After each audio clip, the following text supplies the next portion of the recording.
Wabarakatuh. Selamat pagi, Om Swastiastu. Perkenalkan, nama saya Putra Septian Junior. Saya di sini sebagai moderator dari kelompok 4 ergonomi dan file kerja. Di sini saya akan memimpin materi tentang metode penelitian keluhan sistem muskuloskeletal dari kelompok 4. Pertama-tama saya perkenalkan dulu nama-nama kelompok saya. Yang pertama, Samsul Kamar sebagai pemateri, Prawito Gatot Nugroho sebagai pemateri, Skolastika Sara Rumpah sebagai pemateri, Wiwi Putri Ningsi sebagai pemateri, Yastiara sebagai pemateri, Putra Septian Junior sebagai moderator sekaligus membawakan materi, Gabriel Erlan sebagai pemateri, Nur Fatina Nasri sebagai pemateri, Sopwa Andriska sebagai pemateri, Marsita Febrianti sebagai pemateri. Pertama saya mulai. Ada beberapa cara yang diperkenalkan dalam melakukan evaluasi ergonomik untuk mengetahui hubungan antara tekanan fisik dengan resiko keluhan otot skeletal. Yang pertama, OAS, Ovako Working Analysis System. OAS merupakan metode yang digunakan untuk mengevaluasi beban postur selama melakukan pekerjaan. OAS menilai 4 action level, di mana faktor yang dinilai adalah punggung, lengan, kaki, dan beban. Selanjutnya, RULA, The Upper Limb Assessment. RULA adalah metode survei yang dikembangkan untuk penggunaan investigasi ergonomik dari tempat kerja, di mana cedera tubuh bagian atas akibat kerja dapat terjadi. Yang selanjutnya, REBA, Rapid Entire Body Assessment. REBA adalah sebuah metode yang dikembangkan dalam bidang ergonomik dan dapat digunakan secara cepat untuk menilai posisi kerja dan postur leher, penggunaan lengan, pergelangan tangan, dan kaki seorang operator. Baik, itulah materi yang dapat saya bawakan. Selanjutnya saya persilakan kepada pemateri selanjutnya. Terima kasih. Nama saya Prawito Gatot Nugroho dengan NIM J1A118146. Baik, saya akan menjelaskan tentang metode OAS atau Ovako Working Analysis System.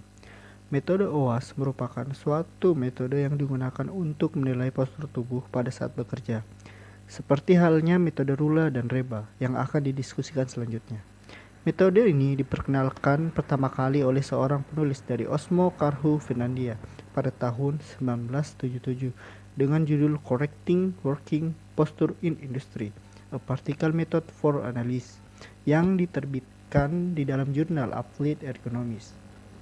Metode ini awalnya ditujukan untuk mempelajari suatu pekerjaan di industri baja di Finlandia, di mana akhirnya para ergonomis dan penulis dapat menarik suatu kesimpulan yang valid dan memperkenalkan metode ini secara luas dan menamainya dengan metode OAS.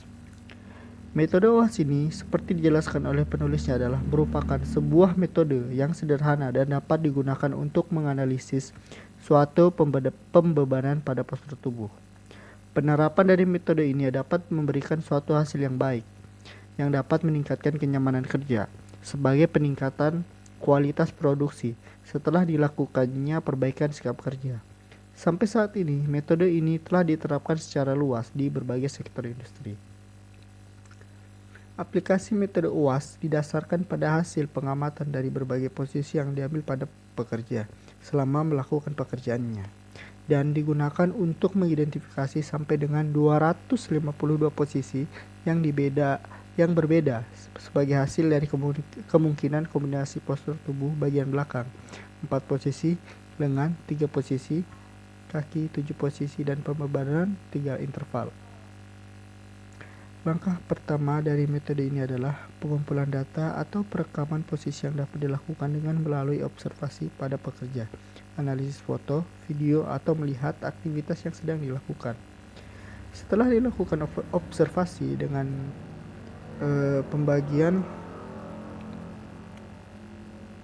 pemberian kode posisi dan hasilnya dicatat dalam lembar kerja. Setiap posisi diberikan sebuah kode identifikasi seperti membuat hubungan yang jelas antara posisi dan kode. Istilah kode posisi selanjutnya akan digunakan untuk menjelaskan hubungan tersebut tergantung pada risiko atau ketidaknyamanan pada posisi pekerja. Maka, metode UAS membedakan ke dalam 4 tingkat atau kategori risiko. Tingkat atau kategori risiko tersebut secara urutan adalah nilai 1 dengan risiko terendah dan nilai 4 dengan risiko tertinggi. Untuk setiap kategori, risiko yang diperoleh akan digunakan untuk melakukan rekomendasi atau suatu perbaikan. Jadi, dengan melakukan pengkodean, metode ini digunakan untuk menentukan kategori risiko pada posisi masing-masing, mencerminkan ketidaknyamanan bagi pekerja. Selanjutnya, menilai risiko atau ketidaknyamanan pada setiap bagian tubuh, punggung, lengan, dan kaki. Langkah terakhir dari aplikasi metode ini adalah melakukan analisis kategori risiko dengan menghitung posisi yang diamati dan berbagai bagian tubuh, akan mengidentifikasi suatu posisi yang paling penting dan melakukan tindakan korektif yang diperlukan untuk memperbaiki posisi kerja. Tidaklah dapat dihindari bahwa metode ini memiliki berbagai keterbatasan. Metode ini memungkinkan untuk dilakukan identifikasi pada berbagai posisi, yaitu punggung, lengan, dan kaki dengan pemberian kode pada masing-masing posisi. Namun demikian, metode ini tidak dapat menilai secara detail tingkat keparahan pada masing-masing posisi. Misalnya, metode ini mengidentifikasi apakah pekerja melakukan pekerjaan dengan posisi lutut menekuk atau tidak, tetapi tidak membedakan antara berbagai tingkat fleksi. Oleh karena itu, setelah dilakukan identifikasi posisi kritis dengan metode UAS, maka diperlukan aplikasi metode yang lain yang lebih spesifik, khususnya tentang klasifikasi tingkat keparahan dari posisi yang berbeda yang akan dapat membantu hasil kajian secara lebih mendetail. Baik, selanjutnya itu prosedur aplikasi metode OWAS. Yang pertama adalah menentukan apakah pengamatan pekerjaan harus dibagi menjadi beberapa fase atau tahapan dalam rangka memfasilitasi pengamatan, yaitu fase penilaian tunggal atau multi. Kedua, menentukan total waktu pengamatan pekerjaan dari 20 sampai dengan 40 menit. Ketiga, menentukan panjang interval waktu untuk membagi pengamatan, yaitu metode yang diusulkan berkisar antara 30 sampai dengan 60 detik. Keempat, mengidentifikasi selama pengamatan pekerjaan atau fase posisi yang berbeda yang dilakukan oleh pekerja untuk setiap posisi. Tentukan posisi punggung, lengan, dan kaki, dan beban yang diangkat. Kelima, pemberian kode pada posisi yang diamati untuk setiap posisi dan pembebanan dengan membuat kode posisi atau identifikasi. Keenam, yaitu menghitung untuk setiap kode posisi kategori risiko yang mana dia berasal untuk mengidentifikasi posisi kritis atau yang lebih tinggi tingkat risikonya bagi pekerja. Perhitungan persentase posisi yang terdapat di dalam setiap kategori risiko mungkin akan berguna untuk menentukan posisi kritis tersebut. Baik, selanjutnya akan dilanjutkan oleh tim saya. Baiklah, nama saya Gabriel Erdan Filberto Azalia dengan NIM J1A1181164. Di sini saya akan mempresentasikan atau menjelaskan tentang lanjutan dari prosedur aplikasi metode OWAS. Dari prosedur yang ketujuh atau langkah yang ketujuh. Langkah yang ketujuh itu menghitung persentase repetitif atau frekuensi relatif dari masing-masing posisi punggung, lengan, dan kaki yang berhubungan dengan posisi lainnya. Metode OWAS tidak dapat digunakan untuk menghitung risiko yang berkaitan dengan frekuensi relatif dari beban yang diangkat. Namun demikian, perhitungan ini akan dapat digunakan untuk studi lebih lanjut tentang mengangkat beban. Selanjutnya, penentuan hasil identifikasi pekerjaan pada posisi kritis tergantung pada frekuensi relatif dari masing-masing posisi. Kategori risiko didasarkan pada masing-masing posisi dari berbagai bagian tubuh seperti punggung, lengan, dan kaki.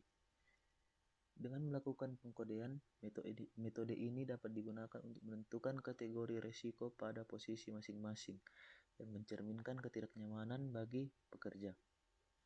menilai risiko atau ketidaknyamanan pada setiap bagian tubuh. Selanjutnya, penentuan tindakan perbaikan yang diperlukan untuk redesain pekerjaan didasarkan pada estimasi risiko. Langkah yang terakhir dari aplikasi metode ini adalah melakukan analisis kategori risiko dengan menghitung posisi yang diamati dan dari berbagai bagian tubuh. Akan mengidentifikasi suatu posisi yang paling penting dan melakukan tindakan korektif yang diperlukan untuk memperbaiki posisi kerja. Tidaklah dapat dihindari bahwa metode ini memiliki berbagai keterbatasan. Metode ini memungkinkan untuk dilakukan identifikasi pada berbagai posisi, yaitu punggung, lengan, dan kaki, dengan pemberian kode pada masing-masing posisi. Namun demikian, metode ini tidak menilai secara detail tentang keparahan pada masing-masing posisi. Misalnya, metode ini mengidentifikasi apakah pekerja melakukan pekerjaan dengan posisi lutut menekuk atau tidak, tetapi tidak membedakan antara berbagai tingkat fleksi. Oleh karena itu, setelah dilakukan identifikasi posisi kritis dengan metode OWASP, maka diperlukan aplikasi metode lain yang lebih spesifik, khususnya tentang klasifikasi tingkat keparahan dari posisi yang berbeda, yang akan membantu hasil kajian secara lebih mendetail. Baiklah, terima kasih. Itu saja dari saya. Assalamualaikum warahmatullahi wabarakatuh. Baik, selanjutnya saya akan menjelaskan tentang bentuk posisi tubuh yang diamati dalam metode OWASP. Aplikasi metode OWASP didasarkan pada hasil pengamatan dari berbagai posisi yang diambil pada pekerja selama melakukan pekerjaannya, dan digunakan untuk mengidentifikasi sampai dengan 252 posisi yang berbeda. Sebagai hasil dari kemungkinan kombinasi postur tubuh, ada 4 yang diamati, yaitu bentuk posisi punggung, bentuk posisi lengan, bentuk posisi kaki, dan beban dan kekuatan yang ditopang. Nah, langkah pertama dari metode ini adalah mengumpulkan data atau perekaman posisi yang dapat dilakukan melalui observasi pada pekerja, seperti analisis video, foto, atau melihat aktivitas yang sedang dilakukan pekerja. Setelah dilakukan observasi dengan pemberian kode posisi dan hasilnya dicatat dalam lembar kerja. Setiap posisi diberi sebuah kode identifikasi seperti membuat hubungan yang jelas antar posisi dan kode. Nah, bentuk posisi punggung yang diamati yaitu ada 4. Pertama, punggung lurus. Nah, punggung lurus maksudnya garis sumbu badan pekerja sejajar dengan garis sumbu kaki dan pinggul. Di sini diberi kode posisi 1. Kedua, punggung membungkuk. Maksudnya badan pada posisi fleksi, tetapi dapat dipertimbangkan untuk infleksi lebih besar 20 derajat. Di sini diberi kode posisi 2. Selanjutnya, punggung memuntir. Nah, punggung memuntir maksudnya badan memuntir atau inklinasi lateral sebesar 20 derajat, diberi kode posisi 3. Keempat, punggung ditekuk memutar. Nah, maksudnya badan dengan posisi fleksi dan rotasi atau miring secara simultan, diberi kode posisi 4.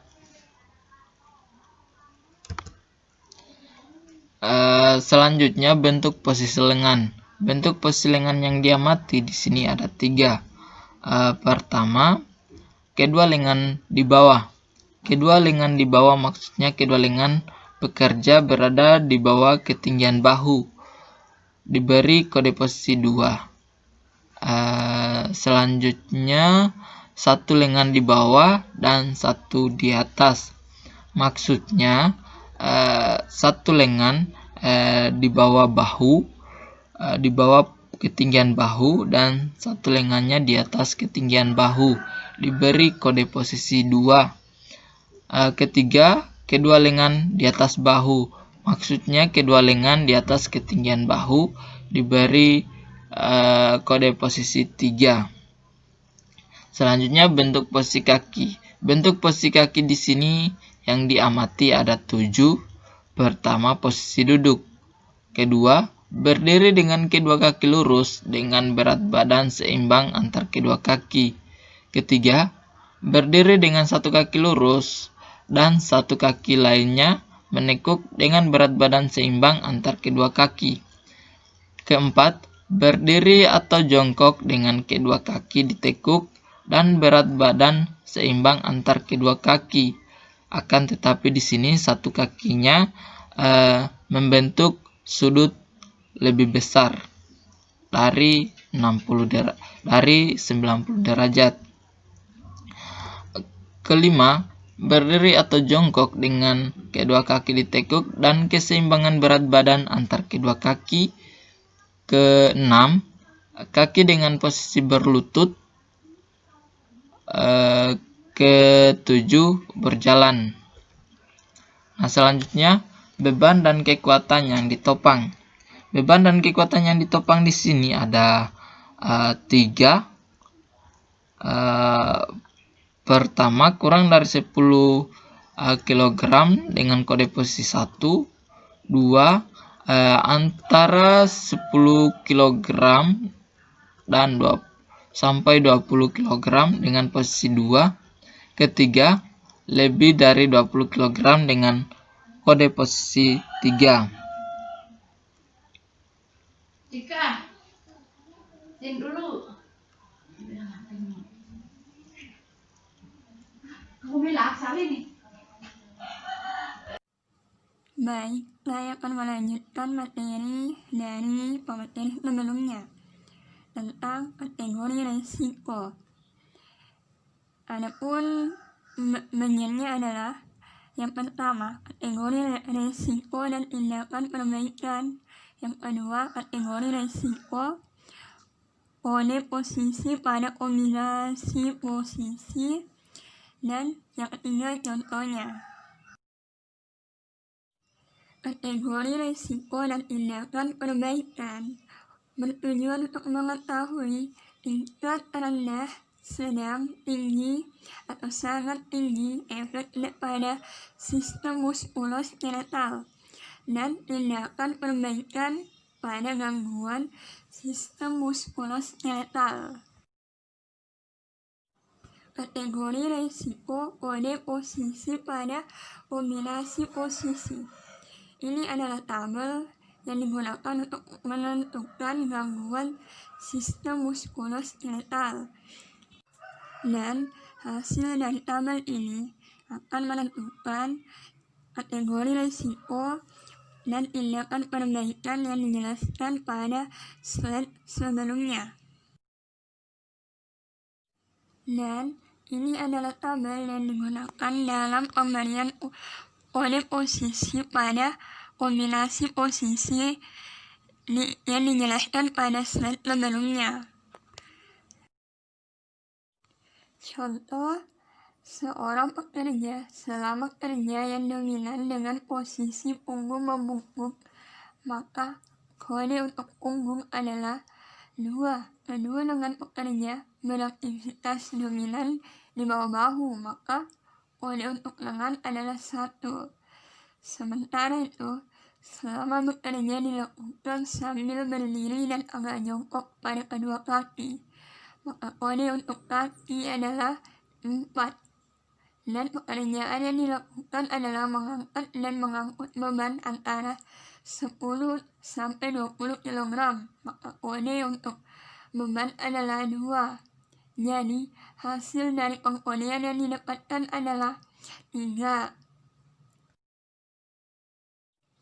karena hasil yang didapatkan adalah 3 atau kategori 3, maka berdasarkan kategori 3 tersebut dapat disimpulkan bahwa posisi tubuh selama bekerja mempunyai pengaruh atau efek yang berbahaya pada sistem muskuloskeletal.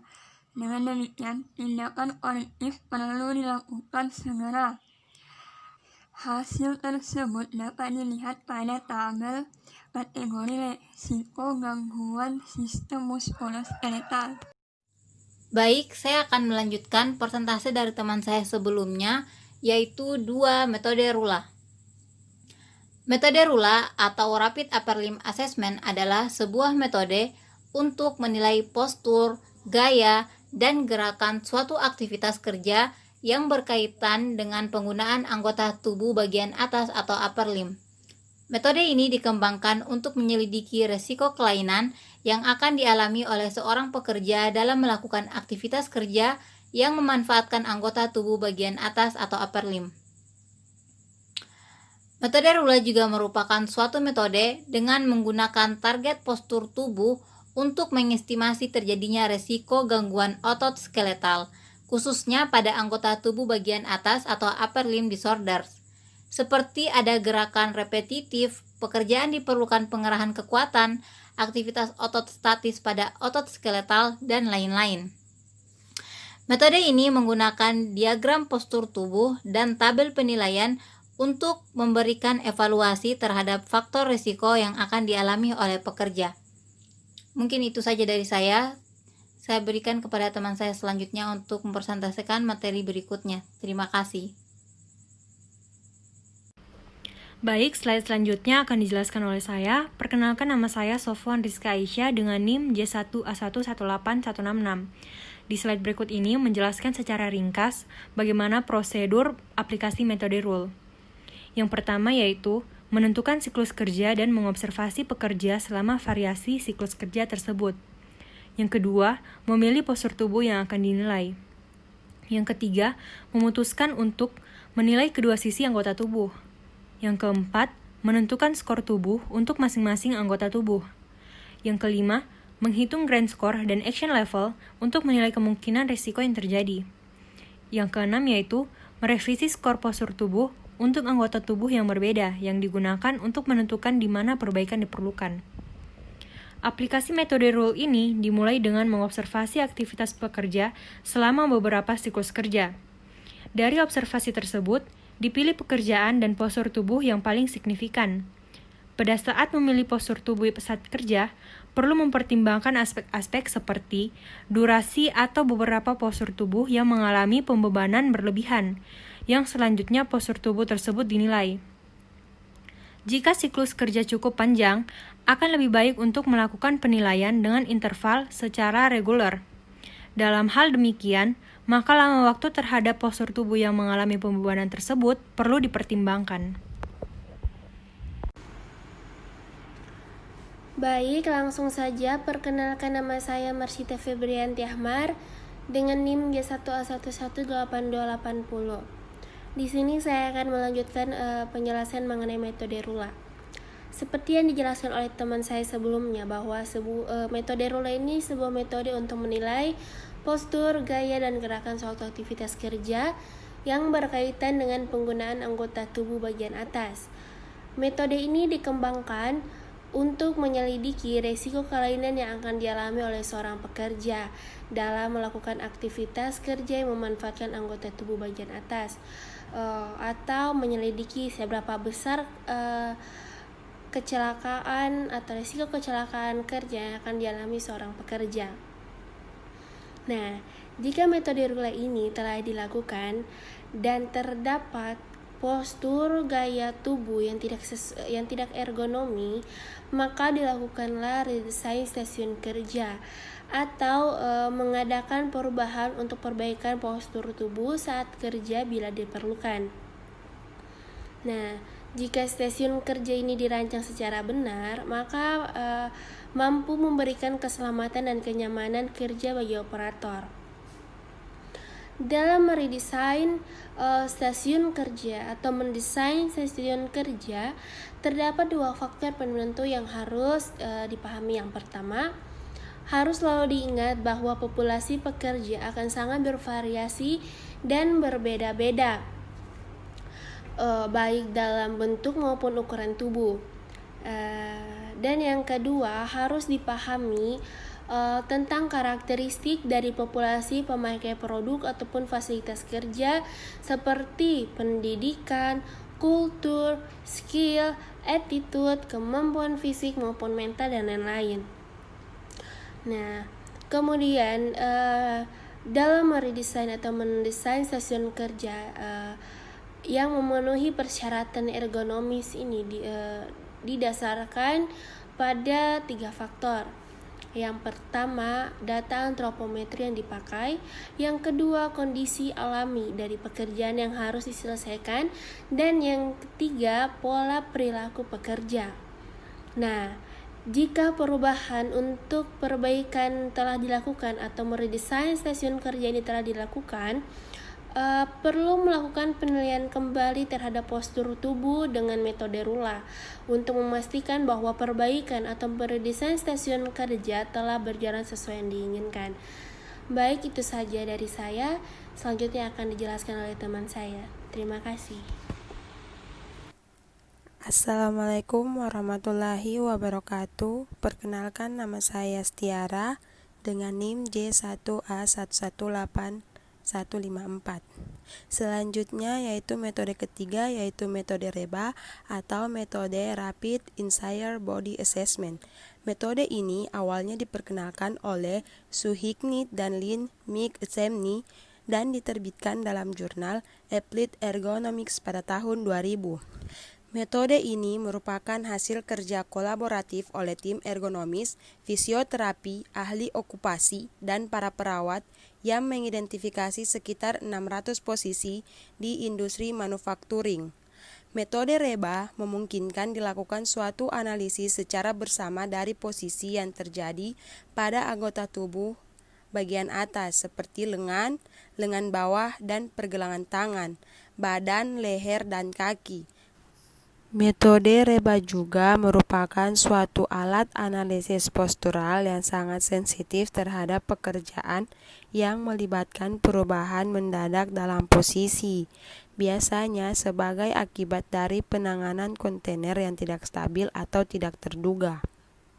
Penerapan metode ini ditujukan untuk mencegah terjadinya risiko cedera yang berkaitan dengan posisi, terutama pada otot-otot skeletal. Oleh karena itu, metode ini dapat berguna untuk melakukan pencegahan risiko dan dapat sebagai peringatan bahwa terjadi kondisi kerja yang tidak tepat di tempat kerja. Berikut ini adalah keistimewaan aplikasi metode REBA. Yang pertama, metode REBA merupakan metode yang sangat sensitif untuk mengevaluasi risiko, khususnya pada sistem muskuloskeletal. Kedua, metode REBA membagi menjadi segmen-segmen tubuh yang akan diberi kode secara individu dan mengevaluasi baik anggota badan, bagian atas maupun badan, leher, dan kaki.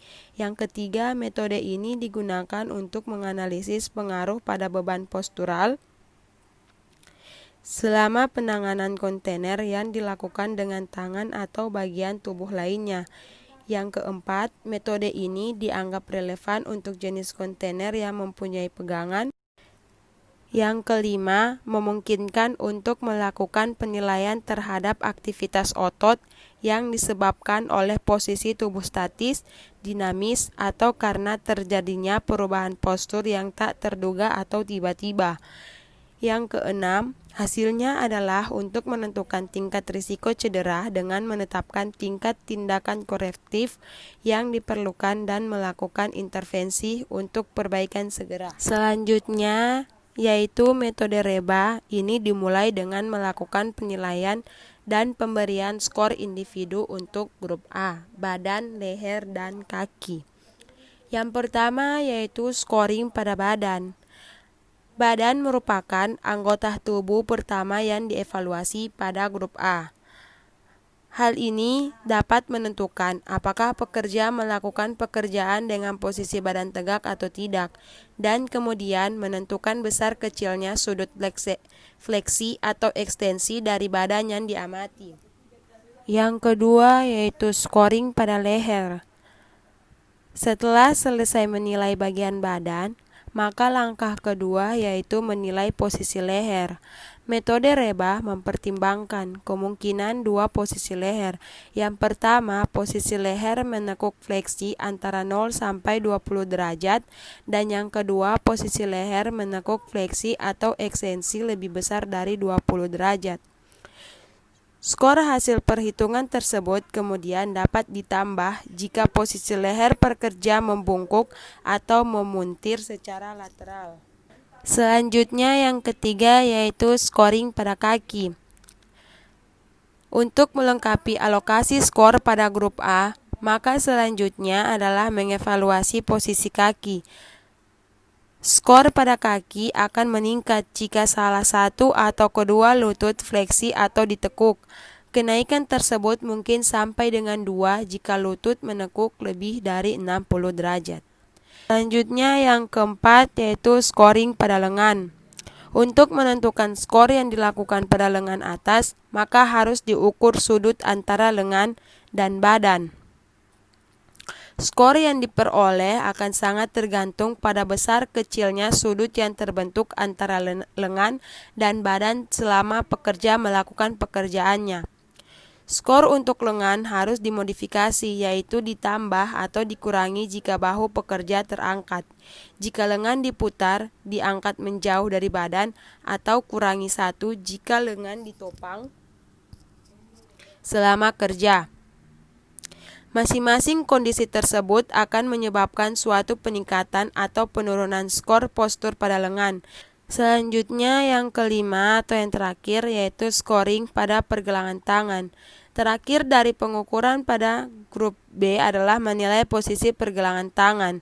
Setelah mempelajari sudut menekuk pada pergelangan tangan, maka akan dilakukan dengan penentuan berdasarkan besar kecilnya sudut yang dibentuk oleh pergelangan tangan. Skor untuk pergelangan tangan ini akan ditambah dengan 1 jika pergelangan tangan pada saat bekerja mengalami torsi atau deviasi, baik ulnar maupun radial. Baik, perkenalkan nama saya Skolastika Sara Rumpah, NIM J1A1181150. Di sini saya akan menjelaskan metode Nordic Body Map atau NBM. Metode Nordic Body Map berbeda dengan ketiga metode yang telah dijelaskan sebelumnya. Metode ini merupakan metode yang digunakan untuk menilai tingkat keparahan atau severity atas terjadinya gangguan atau cedera pada otot-otot skeletal. Sementara itu, metode OWASP, RULA, dan REBA ditujukan untuk menilai postur tubuh selama periode kerja, menentukan tingkat risiko, dan melakukan tindakan perbaikan, tanpa melihat tingkat keparahan atau keluhan yang dialami oleh pekerja. Dengan demikian, metode Nordic Body Map merupakan metode lanjutan yang dapat digunakan setelah selesai melakukan observasi dengan metode OWASP, RULA, dan REBA. Metode Nordic Body Map merupakan metode penilaian yang sangat subjektif.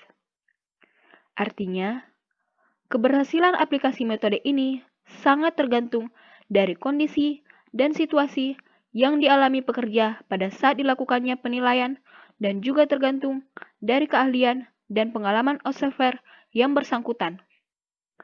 Namun demikian, metode ini telah secara luas digunakan oleh para ahli ergonomi untuk menilai tingkat keparahan gangguan pada sistem muskuloskeletal dan mempunyai validitas dan reliabilitas yang cukup baik. Sekian penjelasan singkat dari saya mengenai metode Nordic Body Map. Terima kasih. Baik, selanjutnya saya akan menjelaskan metode identifikasi dan penilaian MSDS dengan checklist. Sebelumnya saya akan menjelaskan tentang pengertian checklist. Nah, checklist merupakan alat ukur ergonomik yang paling sederhana dan mudah. Oleh karena itu, pada umumnya menjadi pilihan pertama untuk melakukan pengukuran yang masih bersifat umum. Checklist terdiri dari daftar pertanyaan yang diarahkan untuk mengidentifikasi sumber keluhan atau penyakit. Untuk mengetahui sumber keluhan otot, pada umumnya daftar pertanyaan yang diajukan dikelompokkan menjadi dua kelompok pertanyaan. Yang pertama, kelompok pertanyaan bersifat umum dan kelompok pertanyaan yang bersifat khusus. Nah, kelompok pertanyaan yang bersifat umum antara lain tingkat beban kerja, tingkat kesulitan pekerjaan, kondisi lingkungan kerja, waktu dan sikap kerja. Nah, sedangkan pertanyaan khusus antara lain berat beban, jarak angkat, jenis pekerjaan, dan frekuensi pekerjaan.